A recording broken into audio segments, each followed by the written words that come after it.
بیٹی رونے کی کیا بات ہے؟ میں نے تو کوئی ایسی بات نہیں کہی کہ نہیں حضرت میں اس پہ نہیں رو رہی، میں اس پہ رو رہی ہوں کہ یہ جو آپ کے مریض بیٹھے ہیں، میں 30 سال سے ان کے گھر میں ہوں، 30 سال سے انہوں نے کبھی ایک دفعہ مجھے نہیں کہا کہ تو نے کھانا اچھا بنایا ہے، ایک دفعہ بھی نہیں کہا۔ ہم سیرت بھول گئے ہیں، سیرت بھول گئے ہیں۔ پھر یہ جو ہماری جوائنٹ فیملی ہے سسٹم، یہ پہلے بہت اچھا تھا جب عزت احترام کا سب کا اپنے اپنی جگہ پہ تھا۔ اب تعلیم نے ہر چیز اتھل پتھل کر دی ہے، اور اس سوشل میڈیا نے ہر چیز کو تباہ و برباد کر دیا ہے، تو اب یہ ایک وبال جان بن گیا ہے، ایک مصیبت بن گیا ہے۔ بیوی سے کوئی کمی بیشی ہو تو اپنے ماں باپ کی حفاظت کرو، ماں باپ کوئی کمی بیشی کرنے لگیں تو اپنی بیوی کی حفاظت کرو، یہ ہمارے گھروں کا دستور ہے۔ تو تم بچے ہو، جذبات میں آ کر کبھی ماں کی بات سنی، کبھی باپ کی بات سنی، کبھی بہنوں کی بات سنی۔ خاص طور پر بہنوں کا کردار بہت خطرناک ہے ہمارے معاشرے میں، دکھ سے کہہ رہا ہوں۔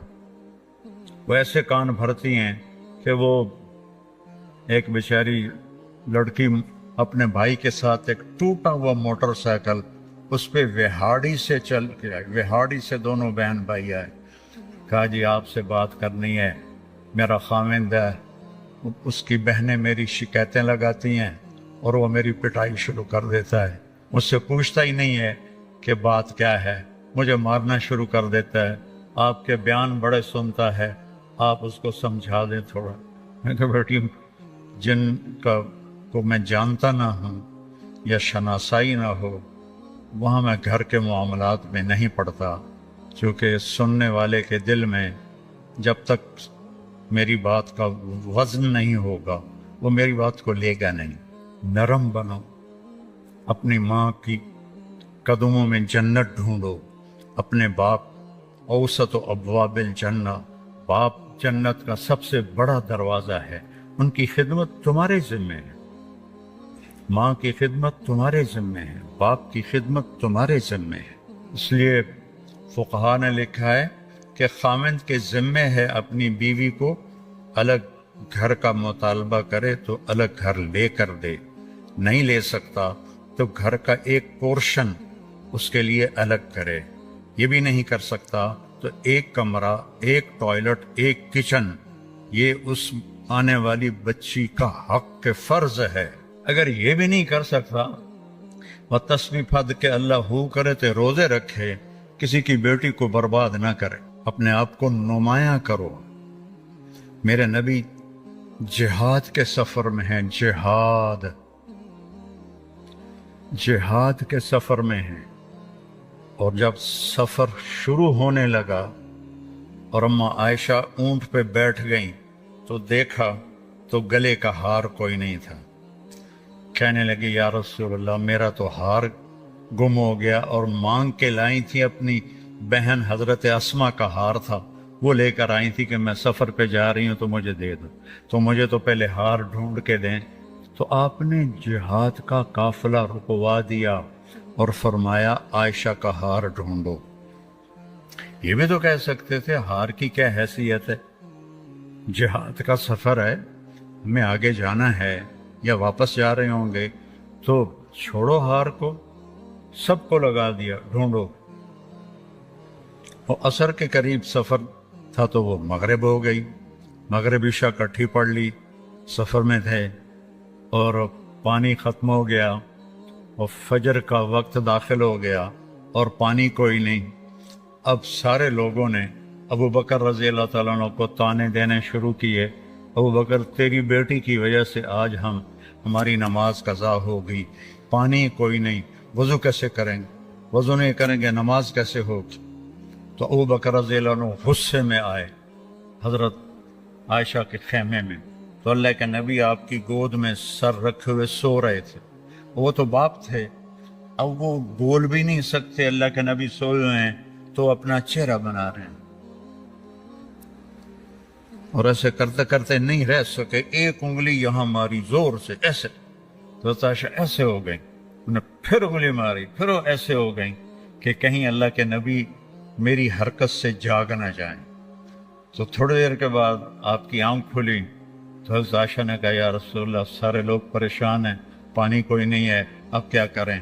تو اللہ تعالیٰ نے تیمم کی آیات اتار دی، فتیمموا صعیدا طیبا۔ تیمم کبھی کسی امت کو نہیں ملا۔ اس رات حضرت عائشہ کے ہار کے گم ہونے کی برکت سے سفر منقطع ہوا، پانی ختم ہوا، اور تیمم اللہ نے امت کو قیامت تک کے لیے دے دیا۔ جب یہ آیات اللہ کے نبی نے باہر نکل کے سکھائیں، اب سارے کہنے لگے ابو بکر تمہارے گھر کی کیا بات ہے، تمہاری برکت سے تو امت کو کیا کچھ ملا ہے، تمہارے گھر کے کیا کہنے۔ جب دن چڑھا تو حضرت عائشہ نے کہا یا رسول اللہ ہار کو چھوڑیں، اب آگے چلتے ہیں۔ تو پھر آپ نے کہا چلو بھائی۔ جب اونٹنی کو اٹھایا تو وہ ہار اونٹنی کے نیچے گیا پڑا تھا، وہ ہار بھی مل گیا۔ اتنی دلداری میرے نبی نے کی۔ بچوں، میں یہ نہ سنوں کہ میرا کوئی شاگرد اپنی بیوی کے ساتھ بدتمیز ہے، یا اپنے ماں باپ کا دل دکھاتا ہے، یا اپنے بہن بھائیوں سے لڑتا ہے۔ پیچھے ہٹ جاؤ، اپنے خون کے رشتوں سے لڑو نہیں، پیچھے ہٹ جاؤ۔ جو بھی اس کے لیے سودا کرنا پڑے کر دو، لیکن جھگڑے میں نہ پڑو، پیچھے ہٹ جاؤ۔ اللہ تمہیں نوازے گا وہاں سے جہاں سے تمہارا وہم و گمان بھی نہیں۔ اور نماز کی عادت ڈالو۔ ایک نماز ہے جو ہم پڑھتے ہیں، وہ نماز نہیں کہہ رہا ہوں۔ فَإِذَا فَرَغْتَ فَانْصَبْ، نصب گڑ جانا۔ جیسے یہ بوتل ہے نا، یہ یہاں آ کے گڑی تو نہیں لیکن ایسے کھڑی ہے، تو اللہ کہہ رہا ہے فَانْصَبْ، ایسے جیسے لکڑی کو ٹھوکا جاتا ہے نا زمین میں، اور کچھ اس کا حصہ اندر چلا جاتا ہے اور اوپر والا ایسے ہو جاتا ہے، تو نماز کے لیے ایسے کھڑے ہو، ایسے۔ عبداللہ بن زبیر پر حجاج حملے کر رہا تھا اور وہ حرم میں نماز پڑھتے، کوئی پتھر یہاں سے گزرتا، کوئی یہاں سے گزرتا، کوئی یہاں سے گزرتا، اور ان کے جسم میں ایسے بھی نہیں ہوتا تھا، ایسے۔ اتنے اطمینان سے نماز۔ وَإِلَىٰ رَبِّكَ، بولو، فرغب، رغبت کی نماز، نماز میں دل لگے، نماز میں کھڑے ہو جاؤ، نماز میں کا انتظار کرو، نماز کو اپنے مسائل کے حل ہونے کا ذریعہ بناؤ، نماز میں دعائیں مانگنا سیکھو۔ ہم دعا نہیں مانگتے، دعائیں مانگنا سیکھو، یہ بہت بڑا سبب ہے۔ اسباب ظاہریہ اختیار کرو اور نماز کو سب سے بڑا سبب بناؤ۔ اذا حزبہ امر فزع الی الصلاۃ، جب کوئی مشکل آتی تھی آپ نماز پڑھتے تھے، جب کوئی مشکل آتی تھی آپ نماز پڑھتے تھے۔ 3 دن گزر گئے، کھانے کو کچھ نہیں ملا، تو حضرت عائشہ سے کہنے لگے چلو آج میں اللہ سے جا کے بات کرتا ہوں۔ مسجد میں گیا، نفل شروع کر دی، ایک ستون کے پیچھے 2 نفل پڑھتے، پھر سلام پھیر کے دوسرا ستون، اللہ اکبر، پھر سلام پھیرا تیسرا ستون، اللہ اکبر، پڑھے جا رہے ہیں۔ اتنے میں حضرت عثمان آئے۔ اما جان اللہ کے نبی کہاں ہیں؟